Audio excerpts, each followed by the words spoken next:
Na manhã abafada de 2 de fevereiro de 1973, o bairro de Vila Isabel, na zona norte do Rio de Janeiro, despertava em ritmo lento, como se fosse apenas mais um dia comum de verão. As ruas estreitas, cercadas por casas antigas de classe média, ecoavam os sons típicos daquela época. O rádio do vizinho tocando notícias, o barulho de crianças jogando bola descalças no asfalto quente, o pregão distante de um vendedor de mate e o latido impaciente de cães que pareciam sempre saber quando algo estava prestes a acontecer.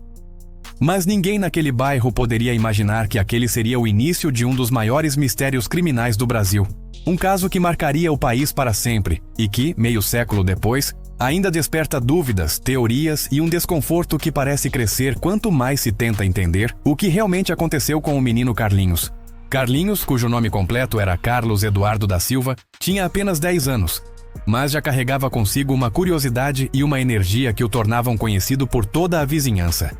Era um garoto alegre, inteligente, educado e daqueles que facilmente conquistam a simpatia de qualquer adulto. Naquele dia, no entanto, sua rotina seria quebrada por uma sequência de acontecimentos estranhos, silenciosos e coordenados, que dariam origem a um desaparecimento tão enigmático que nem mesmo as investigações mais intensas ou a cobertura massiva da imprensa seriam capazes de solucionar.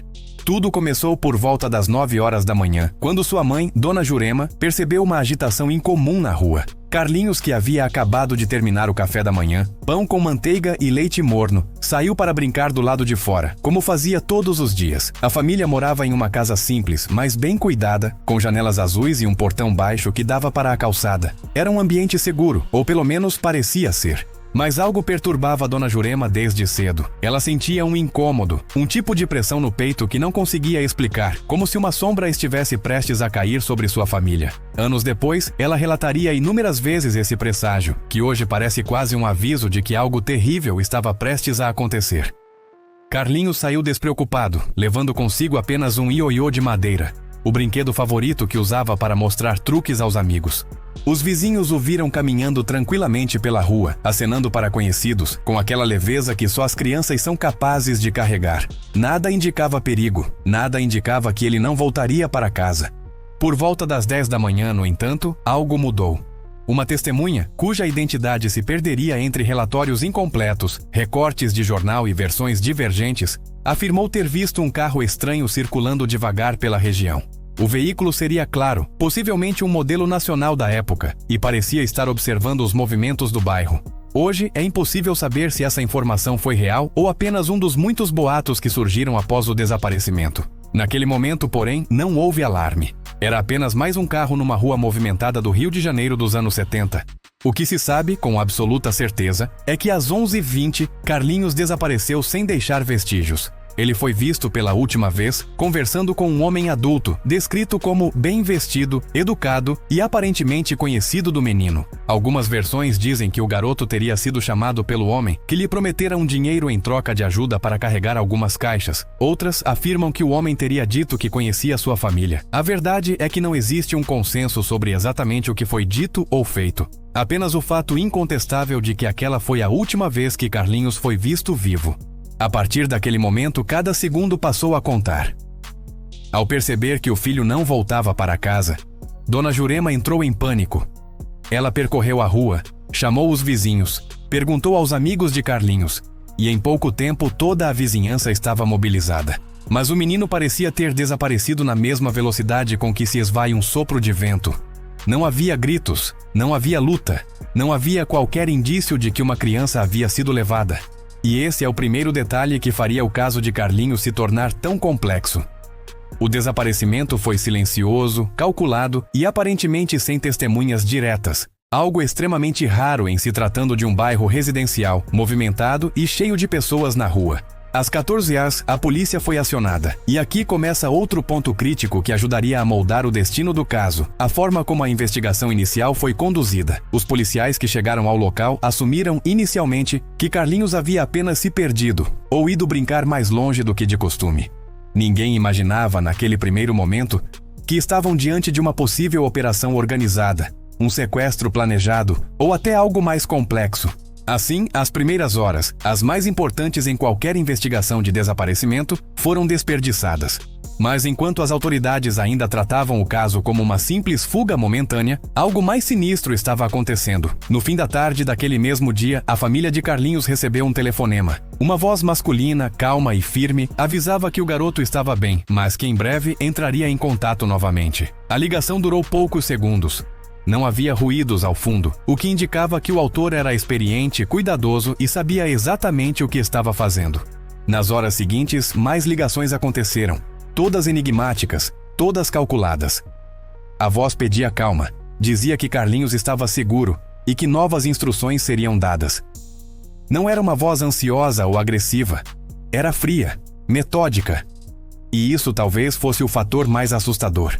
Os telefones da família e dos vizinhos começaram a ser monitorados. A imprensa, que rapidamente tomou conhecimento do caso, transformou o desaparecimento de Carlinhos em um espetáculo nacional. Era a primeira vez que o Brasil acompanhava, em tempo real, um caso de desaparecimento infantil dessa magnitude. Repórteres acamparam na porta da casa da família, câmeras filmavam cada visita policial, e o caso se tornou manchete em todo o país. Mas, apesar da comoção, pouco progresso real era feito. À noite, a polícia finalmente percebeu que estava lidando com algo muito maior do que um sumiço acidental. A investigação ganhou contornos de sequestro, embora ainda não houvesse pedido de resgate. Isso deixava tudo ainda mais misterioso. Quem sequestra uma criança sem pedir resgate? Qual o propósito? Qual o objetivo final?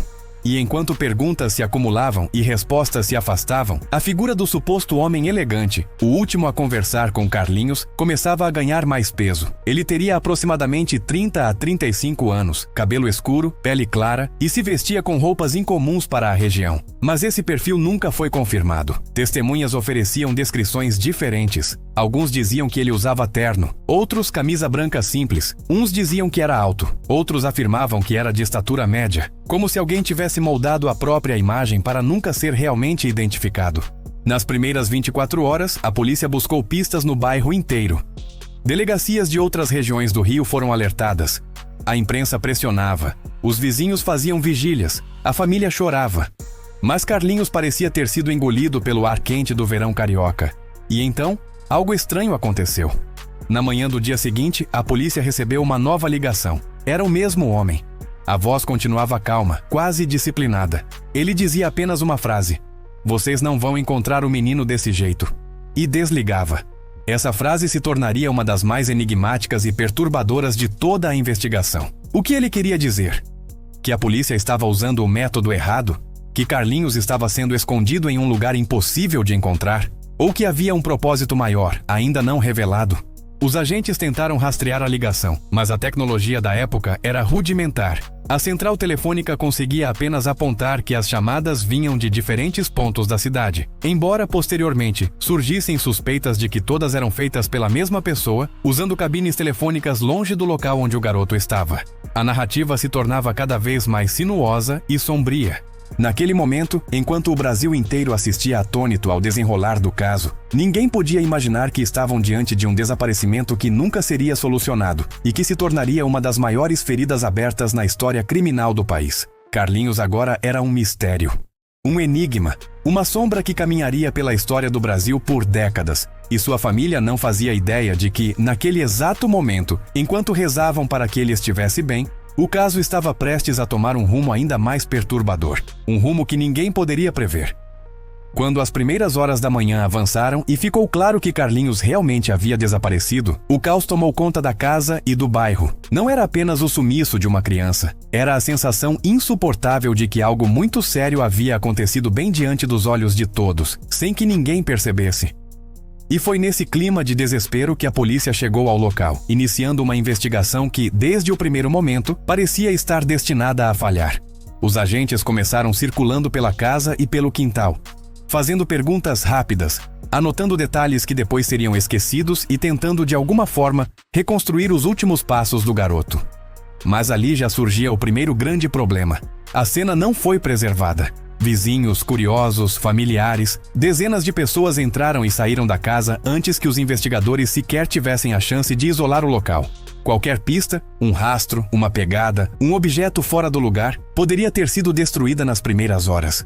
A família insistia em que tinham ouvido passos ou ruídos durante a madrugada, mas nada que parecesse na hora ameaçador. O pai, iludido pela esperança de que fosse apenas traquinagem, não imaginava que o que ouviu poderia ser a movimentação de alguém dentro de sua própria casa. E esse detalhe, tão simples, acabou se tornando um dos pontos mais frustrantes da investigação. Ninguém sabia exatamente a que horas Carlinhos sumiu. Poderiam ter sido minutos depois de se deitar, poderia ter sido no meio da madrugada, ou até momentos antes do amanhecer. Esse intervalo enorme dificultou o trabalho da polícia e abriu espaço para inúmeras teorias. Os policiais então começaram a conversar com os vizinhos. Alguns disseram ter visto um veículo estranho circulando pela rua nos dias anteriores. Outros afirmaram ter percebido olhares curiosos de pessoas desconhecidas. Mas nada disso era concreto. Era informação demais e evidência de menos. A investigação, que deveria ser metódica, começou a seguir caminhos paralelos, cada policial puxando um fio diferente, sem coordenação. Documentos se perderam já nos primeiros dias. Versões contraditórias começaram a surgir, e nada se encaixava. E enquanto isso acontecia, um detalhe começou a incomodar profundamente a equipe policial. A suspeita de que alguém próximo à família poderia estar envolvido. Não porque houvesse provas claras, mas porque a maioria dos casos de desaparecimento infantil, segundo os próprios registros da época, envolvia pessoas próximas, e essa linha de pensamento, mesmo sem evidências, moldou muitos dos passos seguintes da investigação. O pai e a mãe, em vez de serem apenas vítimas devastadas, passaram a ser também interrogados duramente. O clima na delegacia ficou pesado, a dor se misturava com a desconfiança. Um dos investigadores da época, anos depois, admitiria que essa abordagem foi um erro grave. Focar excessivamente na família nos primeiros dias fez com que pistas externas fossem negligenciadas. A polícia, que já enfrentava limitações tecnológicas e estruturais, perdeu tempo precioso avaliando suspeitas internas que não levavam a lugar algum. Mas, naquela época, cada detalhe parecia suspeito. Até mesmo coisas que depois fariam total sentido. Como o fato de a porta dos fundos estar fechada, arrumada, aparentemente sem sinais de arrombamento. Para os policiais, isso indicava duas possibilidades perturbadoras. Ou Carlinhos saiu voluntariamente com alguém que conhecia, ou a pessoa que o levou sabia exatamente como se mover dentro daquela casa. Foi então que surgiram relatos de pessoas que diziam ter visto o menino caminhando por ruas próximas ainda naquela manhã.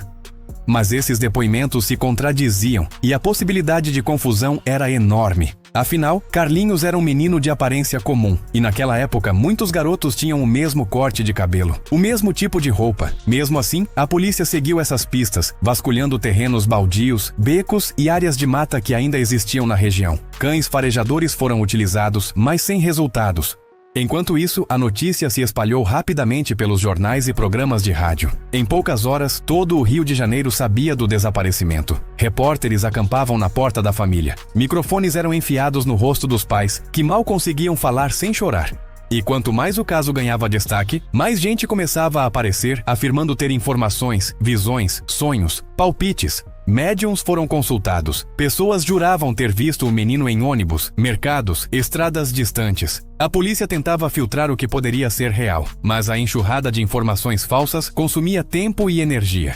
E justamente nesse período surgiu um dos primeiros episódios mais estranhos do caso. Um telefonema anônimo. A ligação foi atendida pela família e, segundo relatos posteriores, a voz do outro lado da linha dizia saber onde Carlinhos estava. As informações eram vagas, mas carregavam um tom frio, quase calculado. O homem dizia que o menino estava vivo e que tudo o que a família precisava fazer era aguardar instruções. Quando o pai tentou fazer perguntas, a ligação foi encerrada abruptamente. O telefone tocaria outras 3 vezes ao longo dos dias seguintes, sempre com fragmentos de informação que não faziam muito sentido, mas que mantinham a esperança da família acesa e ao mesmo tempo despertavam novas suspeitas na polícia. Os investigadores então tentaram rastrear essas chamadas, mas, em 1973, isso era quase impossível no Brasil. As linhas telefônicas eram analógicas e a tecnologia para rastreamento praticamente inexistia. Ainda assim, tentaram. Colocaram agentes escutando, instalaram equipamentos improvisados, analisaram vozes gravadas em fitas. Nada conclusivo. As chamadas pareciam vir de diferentes pontos da cidade, o que poderia significar duas coisas: ou era obra de alguém querendo brincar com o desespero da família, ou era um grupo, não apenas uma pessoa. Foi nessa altura que uma nova suspeita começou a surgir. a possibilidade de sequestro com motivação financeira. O Rio de Janeiro daquela época já enfrentava o início de uma onda de sequestros, alguns deles envolvendo famílias de classe média. Não se tratava apenas de levar alguém, tratava-se de pedir resgate. E a família de Carlinhos, apesar de simples, tinha algumas posses. Era o suficiente para despertar a cobiça de criminosos locais. A polícia passou a trabalhar com essa hipótese. Alguém teria levado o menino para pedir dinheiro. Mas então um detalhe estranho entrou em cena. Nenhuma exigência de resgate foi feita oficialmente. Nenhuma carta, nenhuma conta bancária, nenhuma instrução. Apenas telefonemas enigmáticos. Enquanto isso, outro movimento da investigação chamou a atenção. A polícia começou a suspeitar de um ex-funcionário do pai, que teria sido demitido pouco tempo antes do desaparecimento. Esse homem tinha um histórico complicado, envolvimento com pequenos crimes e comportamento instável. A polícia o interrogou várias vezes, pressionando, buscando contradições, mas apesar da insistência, nada o ligava diretamente ao caso. Ele negava, chorava, se desesperava, mas não confessava. Depois de dias, foi liberado, mas continuou sob vigilância. Essa linha de investigação, porém, também esfriou.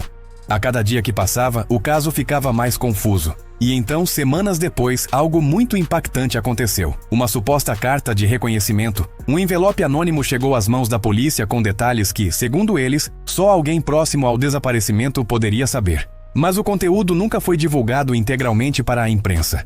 Os policiais afirmaram que isso era necessário para não atrapalhar o andamento. Só anos depois, surgiram rumores de que a carta estava repleta de informações desencontradas. Alguns trechos pareciam conhecimento real do caso, enquanto outros pareciam inventados. Mais uma vez, tudo levava a um beco sem saída.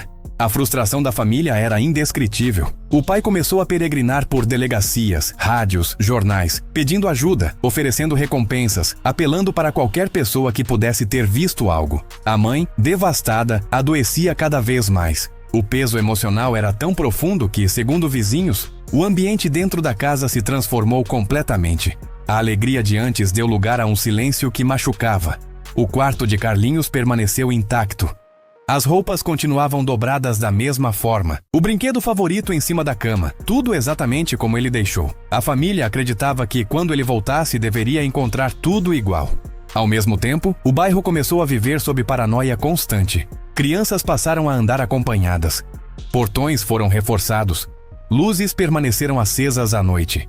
A ideia de que alguém poderia ter entrado na casa de uma família comum e levado um menino de 8 anos sem deixar rastros provocou um medo coletivo. Era como se todos sentissem que aquilo poderia ter acontecido com qualquer um. A polícia, pressionada por todos os lados, começou a trabalhar com uma teoria mais sombria.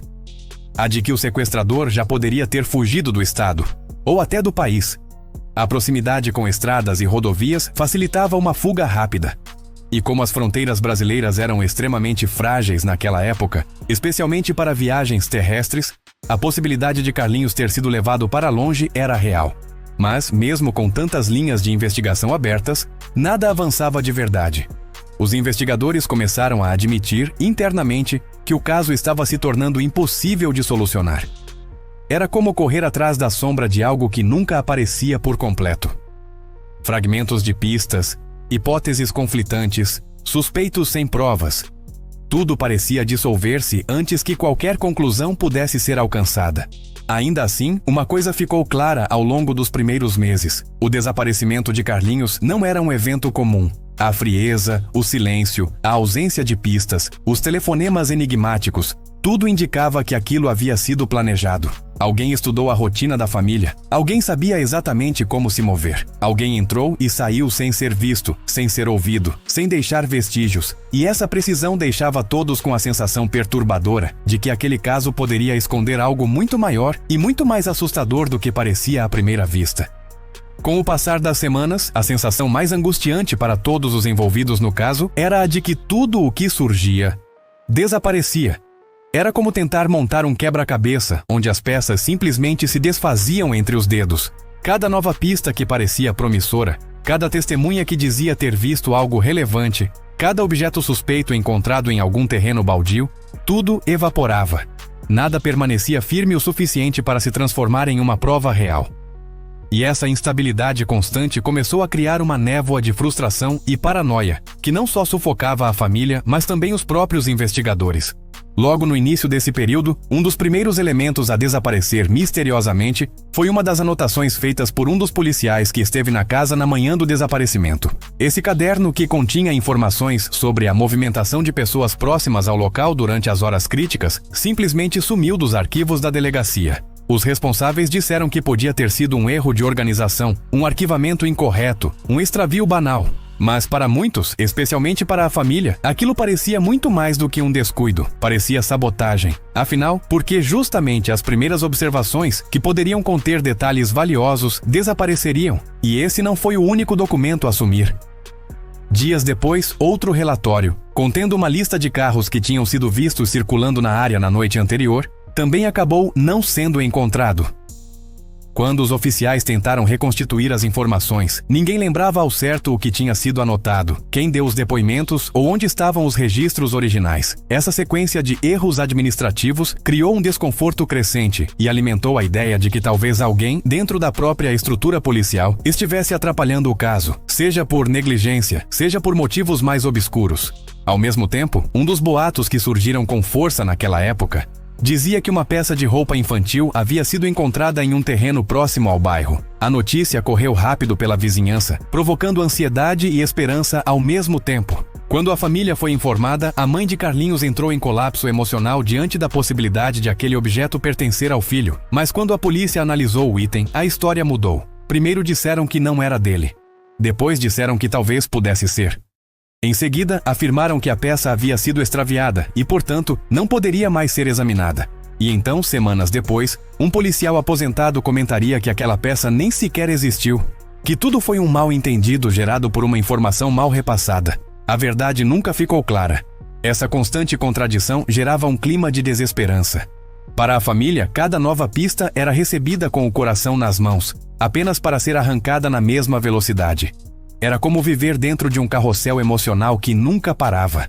E esse ciclo de esperança seguida por frustração atingiu o auge quando surgiu uma testemunha que afirmava ter visto um homem carregando uma criança nos braços, apressado, em uma esquina próxima ao horário estimado do desaparecimento. O homem vestia uma camisa clara e parecia nervoso, segundo a mulher que deu o depoimento. Mas quando a polícia voltou ao local para investigar, ela mudou partes da história. Disse que talvez não fosse naquela noite, que talvez não fosse uma criança, que talvez não fosse tão tarde assim. Com a pressão da mídia e o temor de se envolver em um caso tão delicado, ela recuou, e sua versão se tornou mais uma peça desintegrada. Foi também nessa fase que a polícia recebeu um relato estranho de um comerciante que trabalhava perto da região.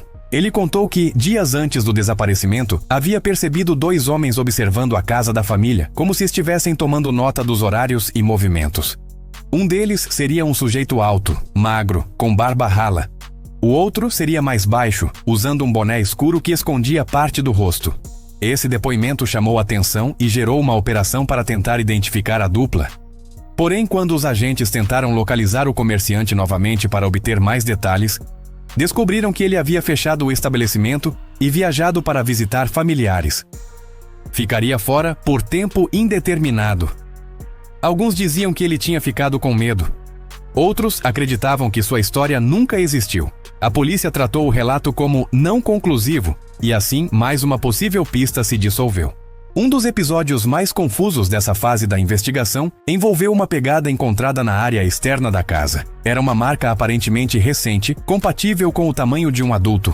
Alguns policiais acreditavam que poderia ser um rastro deixado pelo sequestrador na saída. A marca estava em uma faixa de terra levemente úmida, o que aumentava a suspeita de que fosse recente. Porém, antes que pudesse ser fotografada adequadamente, analisada ou comparada com outros rastros, a pegada foi pisoteada por um dos próprios agentes. Numa época em que perícia técnica era limitada, isso significou a perda definitiva de uma das poucas evidências físicas que poderiam ajudar. Para os investigadores mais jovens, isso foi devastador. Para os mais experientes, era mais um sinal de que o caso estava condenado desde o início.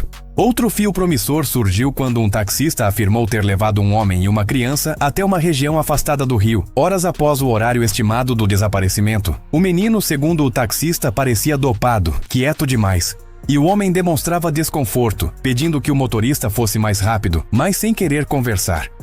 Esse relato movimentou a polícia, que tentou reconstituir o trajeto, ouvir outros profissionais da região e cruzar informações. Mas, pouco tempo depois, o taxista desapareceu do mapa. Mudou de emprego, mudou de bairro, mudou de telefone. Nunca mais apareceu. Alguns diziam que ele tinha inventado a história para chamar atenção. Outros diziam que tinha ficado com medo de represálias. E alguns sussurravam a hipótese mais perturbadora, que ele havia sido silenciado por alguém que não queria que aquela versão avançasse. Em paralelo, surgiram também relatos de um suposto cativeiro improvisado em um galpão abandonado. Um morador da região afirmou ter ouvido choros de criança vindos do local em 2 ocasiões. A polícia foi até lá com lanternas e cães, mas não encontrou nada, nem rastros de presença recente, nem objetos, nem amarras, nem restos de comida, nada. Era como se o local tivesse sido limpo com extremo cuidado, ou como se nunca tivesse sido usado para nada relacionado ao caso. A história foi descartada, mas nunca completamente esquecida. As pistas continuavam aparecendo e sumindo, e isso começou a levantar hipóteses cada vez mais sombrias. Algumas pessoas passaram a acreditar que Carlinhos poderia ter sido levado por uma rede criminosa organizada, que teria recursos e inteligência suficientes para apagar rastros. Mas essa teoria, na época, parecia grande demais para a mentalidade policial do período. Hoje, olhando para trás, muita gente acredita que essa linha talvez merecesse mais atenção. Outra pista bizarra surgiu quando um morador de um bairro distante relatou ter encontrado um sapato infantil próximo a um córrego. A família foi acionada, mas não conseguiu confirmar se era de Carlinhos. A polícia levou o objeto para análise, e o sapato sumiu do depósito de evidências dias depois. O responsável pelo setor alegou que devia estar arquivado em outro local, mas nunca foi encontrado. Como explicar que objetos envolvidos em um dos maiores desaparecimentos do Rio simplesmente evaporassem? E então houve o caso do bilhete anônimo. A carta, escrita em letras recortadas de revista, algo típico de sequestros cinematográficos, chegou à casa da família, mas o conteúdo era confuso. Dizia que Carlinhos estava bem cuidado, que não era para envolver a polícia e que instruções chegariam em breve. Mas o estilo da escrita não combinava com os telefonemas anteriores, e a polícia suspeitava que o bilhete poderia ser uma brincadeira cruel ou uma tentativa de desviar o foco. Ainda assim, ele foi guardado como evidência, ou pelo menos deveria ter sido. Meses depois, a família soube que o bilhete havia desaparecido do arquivo. Nenhum policial assumiu responsabilidade. Nenhum oficial explicou como um documento tão importante simplesmente deixou de existir. A cada erro, cada contradição, cada pista que surgia e se dissolvia, a sensação de que forças maiores estavam atuando crescia. Alguns habitantes do bairro começaram a acreditar que havia proteção lá de cima para alguém envolvido no caso. Essa teoria, embora nunca comprovada, atravessou décadas. Afinal, como uma investigação inteira poderia se perder assim? Como tantas evidências poderiam sumir? Como tantas testemunhas poderiam recuar, desaparecer ou mudar as versões? Era como se uma sombra percorresse cada passo da investigação. E então veio um dos episódios mais estranhos de todos. A informação de que a polícia havia recebido uma foto de uma criança muito parecida com Carlinhos, supostamente tirada meses após o desaparecimento em uma praia do Espírito Santo. A imagem era borrada, mas mostrava um menino ao lado de um homem desconhecido. Alguns policiais acreditavam que poderia ser ele, outros que era apenas um garoto qualquer. A foto deveria ter sido enviada para análise mais profunda. Mas quando foram procurá-la nos arquivos anos depois, a foto simplesmente não estava mais lá. Nem o envelope, nem a ficha, nem qualquer menção formal nos registros. Apenas relatos orais de que, um dia, alguém havia segurado aquela imagem nas mãos. Assim, o caso avançava como se fosse perseguido por uma força invisível. Pistas apareciam apenas para desaparecer. Objetos surgiam apenas para sumir. Testemunhas falavam apenas para se calar. E no meio disso tudo, a verdade parecia cada vez mais distante. À medida que os meses avançavam e nenhuma resposta surgia, a ausência de conclusões começou a abrir espaço para algo inevitável: teorias. Muitas delas nascidas do desespero, outras sustentadas por relatos reais, e algumas, talvez as mais inquietantes, mencionadas em voz baixa por pessoas que afirmavam saber mais do que podiam dizer. Era como se o caso Carlinhos estivesse se desdobrando em 2 mundos paralelos: o da investigação oficial, travada e desorganizada, e o das suposições populares, que cresciam como uma névoa, tomando formas estranhas, perturbadoras e às vezes assustadoramente plausíveis. A primeira teoria que ganhou força entre os próprios policiais foi a de sequestro por motivo financeiro. Era de todas a mais lógica. Muitos acreditavam que alguém próximo à família, ou alguém que conhecia rotinas e informações internas, poderia ter planejado um sequestro para pedir resgate. Mas o que não se encaixava era o silêncio absoluto após o desaparecimento.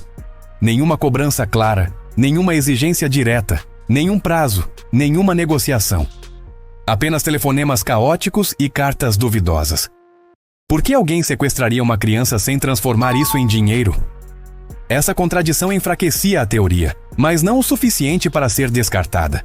Afinal, talvez o plano tivesse dado errado logo no início. Talvez o sequestrador tivesse se assustado. Ou pior, talvez algo tivesse acontecido com o menino antes mesmo de o pedido de resgate ser formulado. Outra teoria começou a surgir a partir de relatos que apontavam para indivíduos estranhos rondando o bairro nos dias anteriores ao desaparecimento. Algumas pessoas diziam que eram homens observando, anotando horários, seguindo crianças. O que fez essa teoria se fortalecer foi o fato de que, na época, havia no Rio de Janeiro um pequeno grupo de criminosos especializados justamente em sequestros de curta duração, geralmente para extorquir famílias de classe média. Esse tipo de ação envolvia planejamento, observação, abordagem rápida e fuga imediata. Parecia se encaixar com o que aconteceu com Carlinhos, mas novamente havia um obstáculo: a ausência de pedidos de resgate. Com o tempo, os rumores começaram a se afastar da lógica financeira e migrar para áreas mais nebulosas, e foi ali que nasceu uma das teorias mais sombrias, a de que Carlinhos poderia ter sido levado por uma rede organizada, talvez com ramificações em outros estados ou até fora do país. Essa rede, segundo alguns policiais que investigaram casos semelhantes, poderia estar envolvida com tráfico de crianças, algo que, embora parecesse improvável de se discutir abertamente em 1973, era uma realidade em outros países, e grande parte desses grupos operava justamente através de sequestros silenciosos, onde a criança desaparecia sem que os pais recebessem exigências. Para muitos, era a explicação mais assustadora, mas também a mais coerente com a ausência completa de rastros. Essa teoria se fortaleceu quando começaram a surgir relatos de crianças vistas em outros estados, em situações suspeitas, acompanhadas de adultos que evitavam contato e pareciam desconfortáveis. A polícia tentou seguir algumas dessas informações, mas nada concreto emergiu. Ainda assim, a ideia de que Carlinhos poderia ter sido levado para fora do Rio, ou até mesmo para fora do Brasil, ficou marcada na mente de muitos, e nos bastidores da investigação, alguns oficiais admitiam ter medo de que essa fosse a verdade, porque se fosse, significaria que recuperar o menino seria quase impossível. Enquanto isso, uma outra teoria, talvez a mais polêmica de todas, começou a circular discretamente entre vizinhos e pessoas próximas à família: a possibilidade de um envolvimento interno. Essa hipótese era dolorosa demais para ser discutida abertamente, mas a polícia, pressionada por resultados, insistia em explorar qualquer possibilidade. Pequenos detalhes, comportamentos nervosos, contradições em depoimentos, tudo era interpretado como suspeito. O pai e a mãe passaram por interrogatórios longos, e até parentes distantes foram chamados para prestar esclarecimentos. Para muitos, essa linha de investigação foi injusta, cruel e precipitada, mas para outros, o comportamento de certos membros da família parecia esquisito demais. Isso, somado ao fato de que não havia sinais de arrombamento, levou alguns a especular que a pessoa responsável pela ação poderia ter entrado na casa com facilidade. Talvez até fosse alguém conhecido. Essa teoria nunca encontrou provas reais e acabou causando apenas dor e ressentimento, mas nunca desapareceu completamente da memória coletiva. Além disso, começaram a surgir histórias envolvendo possíveis vinganças. O pai de Carlinhos havia demitido um funcionário pouco antes do desaparecimento, e alguns acreditavam que esse homem poderia ter planejado algo em retaliação. A polícia investigou, interrogou, pressionou, mas nada concreto apareceu. O funcionário negou repetidamente, chorou, jurou inocência. Mesmo assim, sua imagem ficou marcada por muitos anos como uma das faces possíveis por trás do mistério. Outro caminho que ganhou forma envolvia rituais ou práticas obscuras. Esse tipo de teoria explodiu na década de 70, alimentada por casos em outros países e por uma onda de paranoia social que enxergava cultos e sociedades secretas em todo lugar. Algumas pessoas diziam ter visto carros circulando com símbolos estranhos. Outras afirmavam ter ouvido histórias sobre grupos que precisavam de crianças para rituais. A polícia nunca deu peso formal a essas alegações, mas elas permaneceram vivas entre os moradores durante décadas. E então surgiu uma das teorias mais recentes, mencionada anos depois por especialistas em criminologia: a possibilidade de um predador isolado, um criminoso agindo sozinho, experiente, disciplinado, que estudou a rotina da família, entrou silenciosamente, retirou o menino sem alarde e desapareceu. Esse tipo de criminoso é conhecido por cometer atos extremamente calculados, sem deixar rastros, e muitas vezes migra entre cidades e estados para evitar ser capturado. É um perfil raro, mas não impossível. E aos olhos de alguns psicólogos que analisaram o caso posteriormente, essa hipótese é perturbadoramente plausível, justamente pela precisão com que tudo aconteceu. Uma teoria que causou ainda mais controvérsia sugere que Carlinhos poderia não ter sido levado para sofrer dano imediato, mas sim para ser criado por outra família. Essa ideia surgiu a partir de casos reais de crianças sequestradas e entregues a casais sem filhos, algo que já aconteceu em diferentes partes do mundo.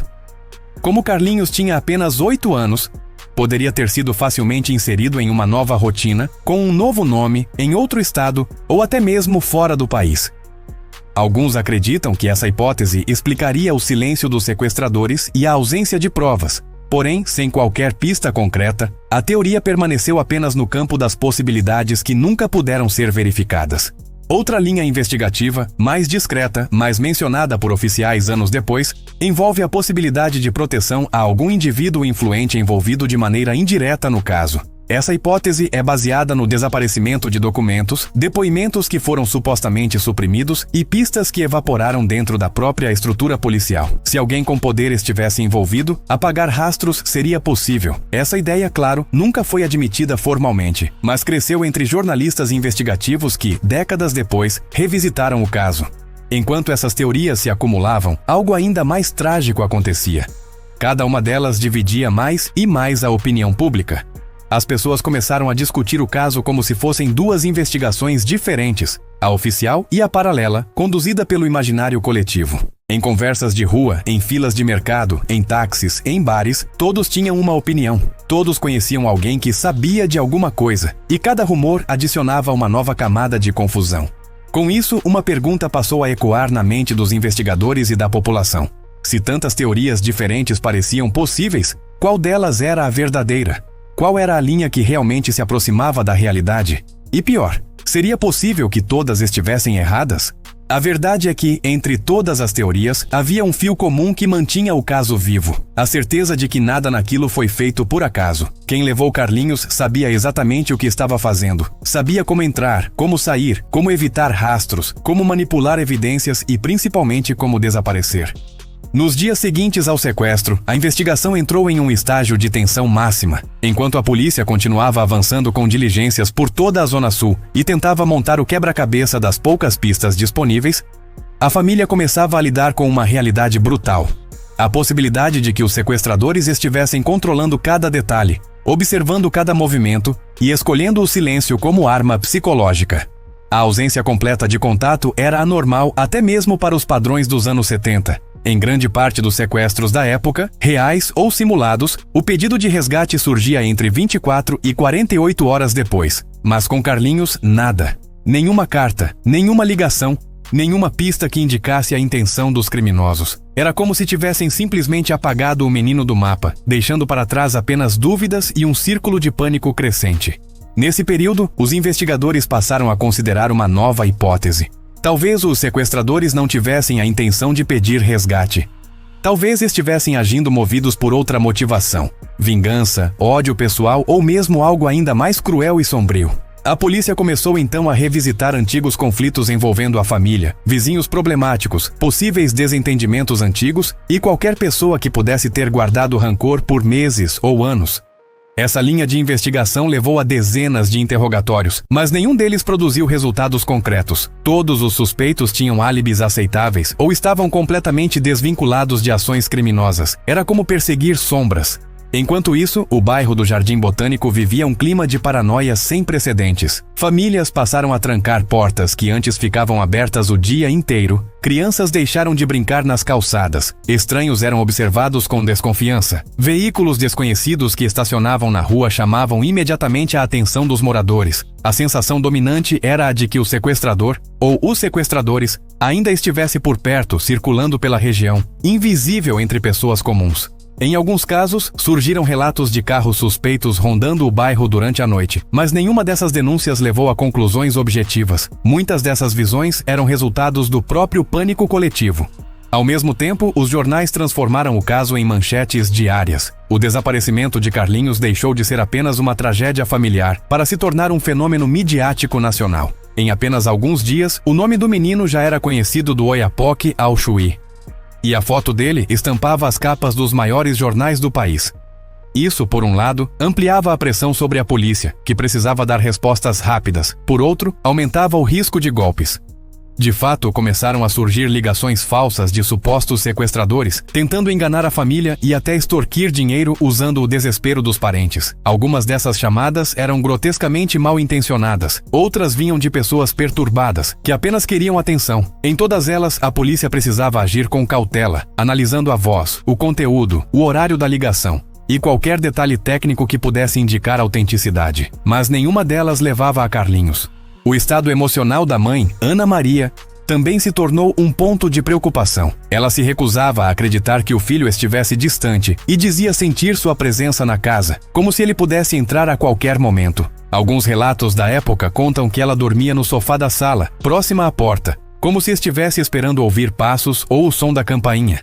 Em entrevistas, ela afirmava que sabia que o menino estava vivo e que sua intuição de mãe jamais erraria. Esses depoimentos emocionados repercutiam na mídia, ampliando a comoção popular e alimentando o interesse do país inteiro. Mas a polícia precisava lidar com outro problema crescente: as pistas falsas. A quantidade absurda de informações desencontradas, relatos fantasiosos e testemunhas confusas começou a atrapalhar o andamento da investigação. Pessoas juravam ter visto o menino em diferentes estados do Brasil. Algumas diziam que o avistaram em ônibus, outras em praias, outras em estradas. Cada denúncia exigia uma triagem minuciosa. Algumas eram descartadas em minutos, outras demandavam viagens urgentes de agentes. Esse processo drenava recursos e energia da equipe de investigação, além de retardar ações mais importantes. Foi nesse momento que uma nova observação sobre o sequestrador começou a ganhar força. A ideia de que ele poderia ter conhecimento das rotinas da casa. O modo como o crime foi executado indicava que o criminoso sabia que Carlinhos estaria na sala naquele horário específico, que os pais estariam temporalmente indisponíveis e que o menino abriria a porta sem hesitação. Isso reduzia drasticamente as possibilidades e fortalecia a tese de que o responsável era alguém que circulava pelo bairro. Talvez um carteiro, um entregador, um comerciante local ou mesmo uma pessoa que observava a rotina da família há semanas. Quando a polícia finalmente cruzou todos os relatos e montou uma linha do tempo mais precisa, percebeu algo inquietante. O sequestrador sabia que teria apenas alguns minutos para agir. Era um plano rápido, direto, sem improvisos. Isso reforçava a ideia de premeditação profunda. E também mostrava que os sequestradores não temiam uma operação policial imediata, algo raro em crimes dessa natureza. Com 5 dias passados desde o desaparecimento e nenhuma resposta concreta, o caso começava a escapar de todos. Era como se, quanto mais a polícia se aprofundava, mais o mistério se distorcia e se expandia, criando novas dúvidas. A grande pergunta que pairava no ar era simples, mas devastadora. Se os sequestradores não queriam dinheiro, então o que queriam? Com quase uma semana desde o desaparecimento, a investigação tomou um rumo inesperado quando surgiram os primeiros relatos que indicavam algo muito além de um simples sequestro comum. Até então, a polícia acreditava estar lidando com criminosos que agiram de forma estratégica, mas dentro do padrão esperado para um crime daquele tipo. No entanto, depoimentos de vizinhos começaram a apontar para comportamentos estranhos que vinham acontecendo dias antes do desaparecimento. Detalhes que, à primeira vista, pareciam irrelevantes, mas que, analisados em conjunto, revelavam um padrão perturbador. Alguns moradores relatavam ter visto, algumas noites antes do crime, um homem parado na esquina, aparentemente observando a casa da família de Carlinhos. Outros diziam ter notado um carro desconhecido circulando pela rua sempre no início da noite, diminuindo a velocidade ao passar pela residência. Um dos vizinhos, em depoimento posterior, afirmou que chegou a ver um vulto parado sob a luz de um poste, olhando fixamente para a janela da sala onde o menino brincava. Na época, ninguém imaginou que esses sinais pudessem indicar vigilância. O bairro era considerado tranquilo, quase pacato, mas agora tudo ganhava uma nova dimensão. Os investigadores perceberam que, se esses relatos fossem verdadeiros, isso significava uma coisa: alguém estudou a rotina da família por dias, talvez semanas. Esse comportamento sugeria um criminoso meticuloso, que planejou cada movimento antes de agir. esperando o momento exato em que a casa estaria vulnerável. Isso reforçava ainda mais a hipótese de que o sequestrador não era um estranho completo. Era alguém que sabia mais do que deveria, alguém que tinha acesso à informação ou que tinha observado o suficiente para se sentir seguro ao agir de forma tão precisa. Nesse mesmo período, uma nova pista emergiu. Alguns moradores afirmaram ter visto um homem jovem andando pela rua com uma postura que chamou a atenção, sempre com as mãos nos bolsos e um olhar inquieto. Ele parecia nervoso, desviava o olhar quando cruzava com alguém e nunca permanecia muito tempo no mesmo lugar. Embora ninguém tivesse conseguido identificar seu rosto com clareza, sua presença recorrente despertou desconfiança. Relatos davam conta de que ele usava roupas escuras e cobria parte do rosto com o colarinho da camisa, algo incomum para a região, especialmente no calor do Rio de Janeiro. A partir daí, a polícia começou a trabalhar com retratos falados, mas enfrentou outro problema. As descrições eram vagas, inconsistentes e muitas vezes influenciadas pelo clima de medo que já dominava o bairro. Pessoas diferentes descreviam alturas diferentes, idades diferentes, formatos de rosto diferentes. A definição do suspeito parecia se dissolver a cada nova versão. E enquanto isso, o caso seguia sem um único ponto concreto que levasse diretamente a Carlinhos. Um fato curioso que deixou os investigadores particularmente inquietos foi o aumento repentino de ligações anônimas feitas à polícia nos dias seguintes. Muitas delas eram apenas ruído, pessoas dizendo ter informações, mas desligando antes de completar a frase. Outras, insultos ou zombarias, mas algumas pareciam calculadas, como se alguém estivesse testando os limites da investigação ou tentando confundir propositalmente as autoridades. Em algumas chamadas, a voz do outro lado da linha permanecia em silêncio total, respirando fundo, como se estivesse ouvindo a reação do atendente policial. Essas ligações geraram teorias sobre a possibilidade de o próprio sequestrador estar monitorando o desenrolar das investigações, talvez até se divertindo com a situação. Paralelamente, 2 policiais que trabalhavam no caso afirmaram ter tido a impressão de estar sendo seguidos ao deixar a delegacia. Eles relataram carros que apareciam atrás deles em trajetos distintos e que desapareciam rapidamente ao perceberem qualquer tentativa de aproximação. Não se sabia se era real ou fruto da tensão crescente, mas o detalhe acabou sendo registrado no relatório interno da investigação, porque naquele momento tudo podia ser relevante. O clima no bairro ficou ainda mais denso quando começaram a circular boatos de que o sequestrador poderia ser alguém da própria região, talvez um morador com reputação aparentemente tranquila, mas que escondia um lado obscuro. Esses rumores geraram um estado de vigilância interna. Vizinhos começaram a desconfiar uns dos outros. Famílias que conviviam há anos passaram a olhar com desconfiança para pessoas que antes eram tratadas com cordialidade. A ideia de que o crime poderia ter sido cometido por alguém de dentro se espalhou rapidamente, criando um ambiente de paranoia coletiva. Enquanto isso, a polícia tentava encontrar uma linha lógica em meio ao caos. Mas, a cada pista nova, surgiam outras 3 que se contradiziam. A única certeza era a de que o caso não era simples. A rapidez da ação, o silêncio absoluto dos sequestradores e o padrão de vigilância anterior ao crime apontavam para um criminoso, ou grupo, muito mais organizado do que se imaginava inicialmente. E no fundo começava a surgir uma pergunta inevitável. Se esse sequestro foi tão cuidadosamente planejado, por que não houve pedido de resgate? Um crime sofisticado, meticuloso e arriscado, sem recompensa financeira? Essa contradição começava a corroer o próprio sentido da investigação. À medida que os dias avançavam e a investigação parecia empacada, um novo elemento passou a dominar as conversas dentro da delegacia. Algo que inicialmente parecia apenas mais um detalhe, mas que logo assumiu proporções inquietantes. Durante a análise das primeiras testemunhas, especialmente das crianças que brincavam com Carlinhos, surgiram relatos que até então tinham sido considerados pouco relevantes. Mas quando foram revisados com mais atenção, revelou-se um padrão aparentemente desconectado, porém carregado de significado. Carlinhos havia comentado algumas vezes sobre um homem estranho que observava ele e os amigos à distância. As crianças contaram que, cerca de uma semana antes do desaparecimento, enquanto brincavam na calçada, perceberam um homem parado do outro lado da rua. Ele não interagia, não tentava se aproximar, não sorria, apenas observava, imóvel com as mãos nos bolsos. Uma das crianças afirmou que ele aparecia sempre no mesmo horário, entre o fim da tarde e o início da noite, quando as luzes dos postes começavam a acender. O detalhe perturbador é que, segundo o depoimento, esse homem nunca olhava para os adultos, apenas para as crianças, e quando alguém se aproximava, ele se afastava devagar, como quem teme ser notado, mas não o suficiente para correr. Na época, esses relatos foram descartados como imaginação infantil, algo comum em um bairro onde crianças tinham a liberdade de brincar na rua até tarde. Mas agora, com a análise mais rigorosa, os investigadores começaram a considerar seriamente a possibilidade de que aquele homem fosse o sequestrador, alguém que estava há dias analisando as vulnerabilidades daquela rotina. Esse fio levou a polícia a rastrear figuras que circulavam frequentemente pelo bairro: vendedores ambulantes, entregadores, trabalhadores de obras, vigilantes noturnos e até comerciantes locais. Foram levantados mais de 100 nomes, e cada um deles passou por algum tipo de triagem inicial. Mas nada concreto surgia. Foi então que um policial veterano levantou uma hipótese incômoda. E se esse homem não fosse alguém da região, mas alguém que simplesmente passava por ali na época do crime? Nesse caso, talvez ele tivesse fugido da área imediatamente após a ação, tornando quase impossível encontrá-lo sem um detalhe visual preciso, algo que ninguém conseguia fornecer. Enquanto isso, a família vivia um pesadelo crescente. A mãe, cada vez mais fragilizada, continuava acreditando profundamente que o filho estava vivo e que ele seria encontrado se a busca fosse intensificada.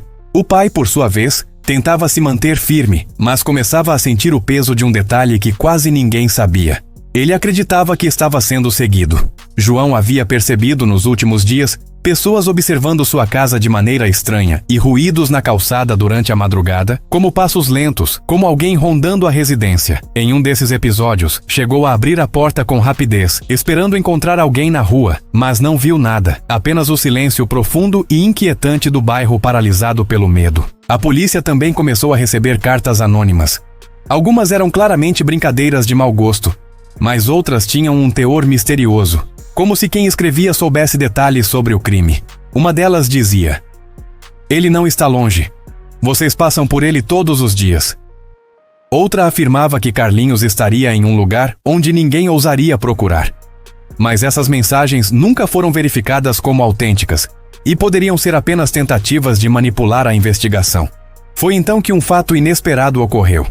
Uma mulher ligou para a polícia afirmando ter visto um menino parecido com Carlinhos dentro de um carro preto, que atravessava a região da Gávea em alta velocidade.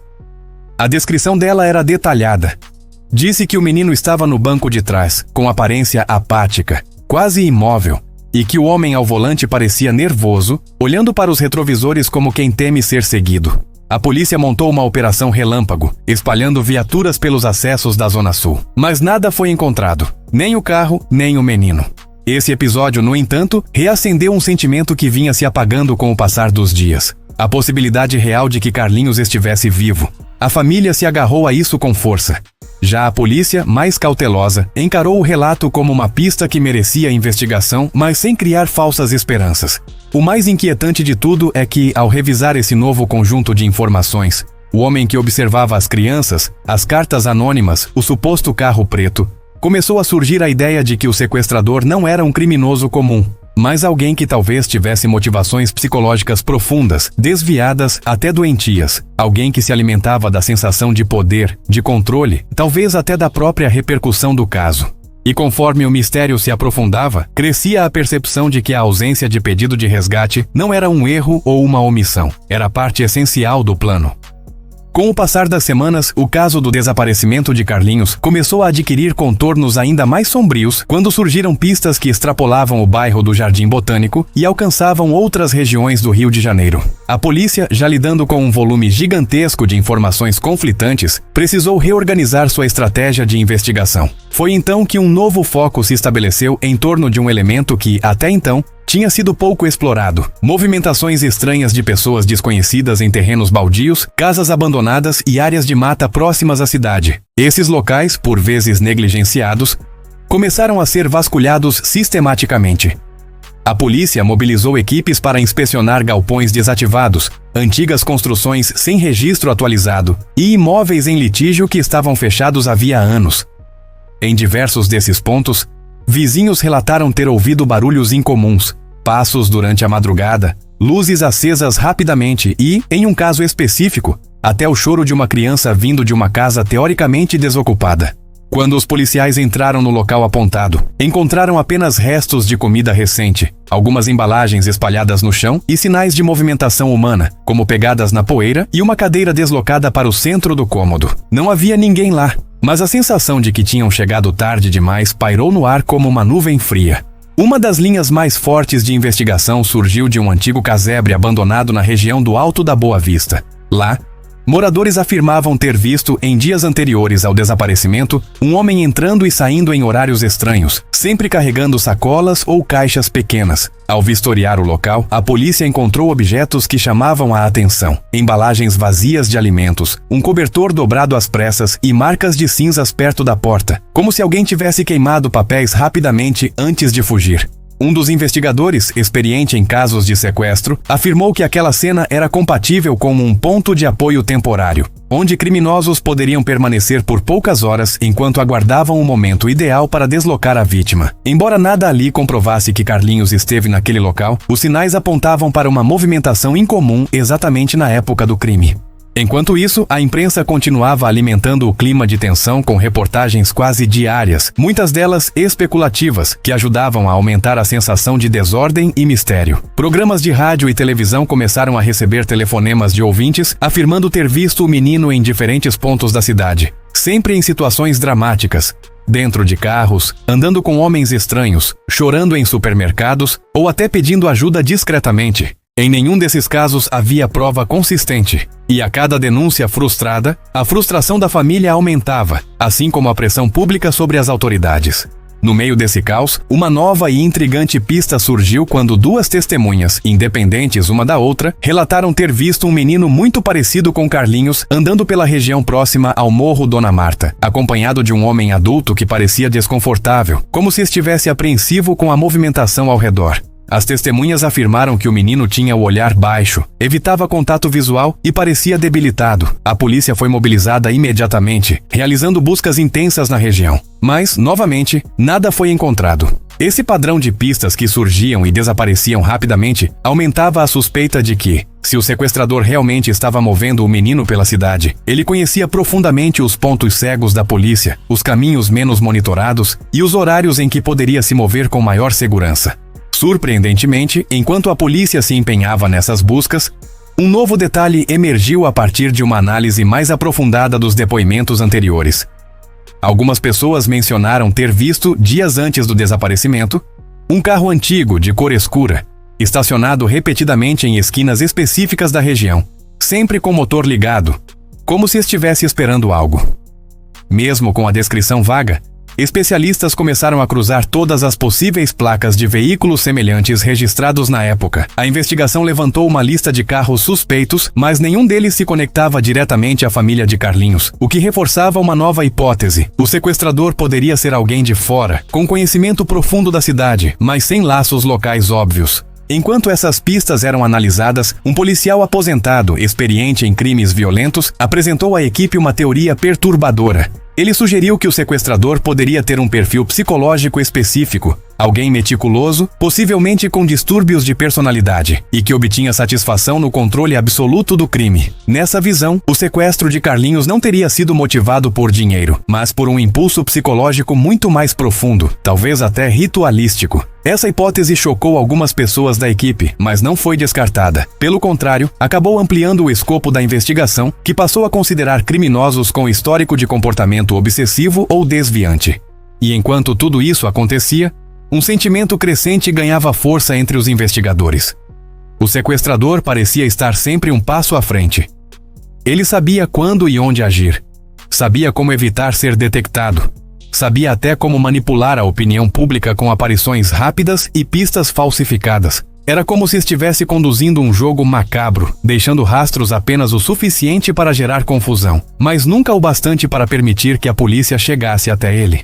A essa altura, a pergunta que dominava a investigação já não era apenas onde Carlinhos estava, mas quem era capaz de arquitetar um crime com tamanha frieza, planejamento e crueldade. E principalmente, por quê? À medida que os meses avançavam sem qualquer sinal real de Carlinhos, a investigação começou a mergulhar em uma nova camada: os bastidores obscuros da cidade, que incluíam personagens perigosos, redes clandestinas e possíveis conexões antes inimagináveis. Nesse ponto, a polícia, pressionada por um país inteiro, decidiu reavaliar cuidadosamente tudo o que havia passado despercebido nas primeiras semanas, quando a urgência e o caos inicial poderiam ter ofuscado detalhes cruciais.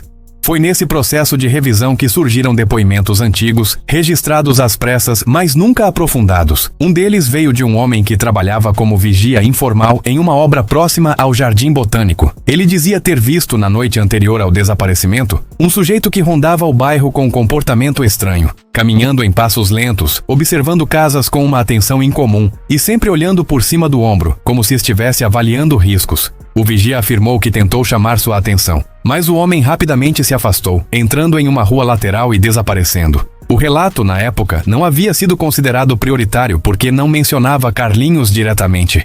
Mas agora, meses depois, ganhou força. Especialistas em perfis criminais passaram a acreditar que o sequestrador poderia ter feito uma espécie de mapeamento prévio, estudando rotinas, horários, janelas de oportunidade e possíveis rotas de fuga.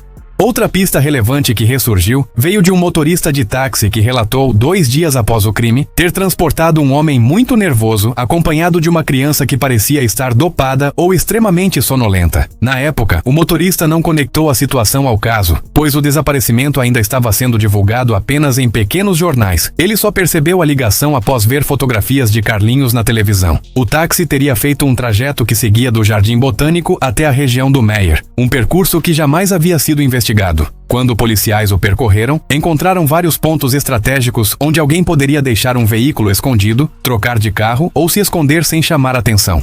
Paralelamente, o avanço das investigações começou a atrair um tipo diferente de interesse.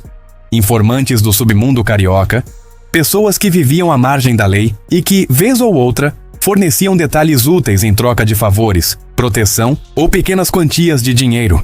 Um desses informantes, que atuava como intermediário entre pequenos criminosos da Zona Sul, procurou discretamente a polícia para relatar algo surpreendente. Havia comentários nas rodas clandestinas de que alguém de fora do esquema, como ele descreveu, estava segurando um garoto novo, em algum local desconhecido da cidade. O informante contou que esse criminoso era descrito como silencioso, cuidadoso e extremamente desconfiado. Não fazia parte de quadrilhas grandes, não se misturava com grupos de sequestro comuns, não extorquia famílias nem buscava resgate. Era alguém que parecia agir por conta própria, motivado por razões pessoais e sombrias. Esse detalhe mexeu profundamente com a investigação, porque reforçava a teoria de que o sequestro não tinha motivação financeira e, ao mesmo tempo, abria portas para uma nova hipótese ainda mais perturbadora.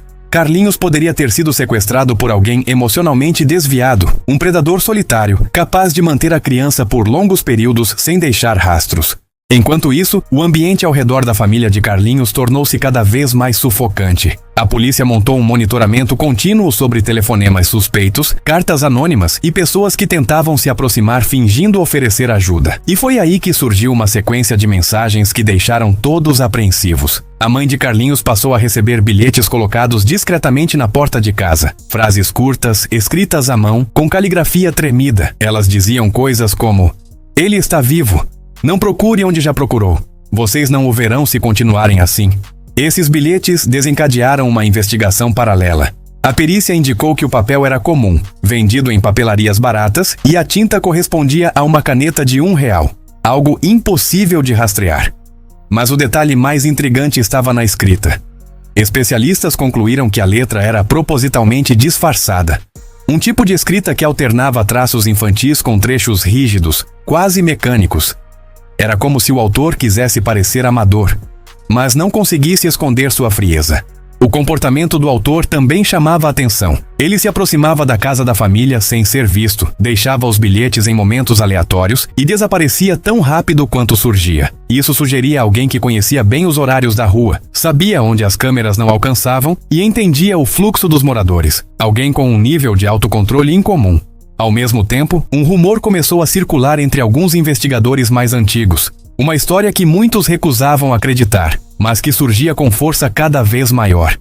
A possibilidade de que o sequestrador fosse alguém que já tinha cometido crimes semelhantes no passado, mas que jamais havia sido capturado. Vários agentes veteranos relembraram casos antigos de desaparecimentos infantis ocorridos entre o final dos anos 1960 e o início dos anos 1970, em bairros afastados do Rio, que nunca foram solucionados. Crianças sumiam sem testemunhas, sem exigência de resgate, sem padrão claro. A maioria desses casos havia sido arquivada, tratada como fugas ou acidentes, mas agora parecia possível que tivessem um elo comum. Um criminoso que operava silenciosamente há anos, evoluindo seu método, aperfeiçoando suas estratégias.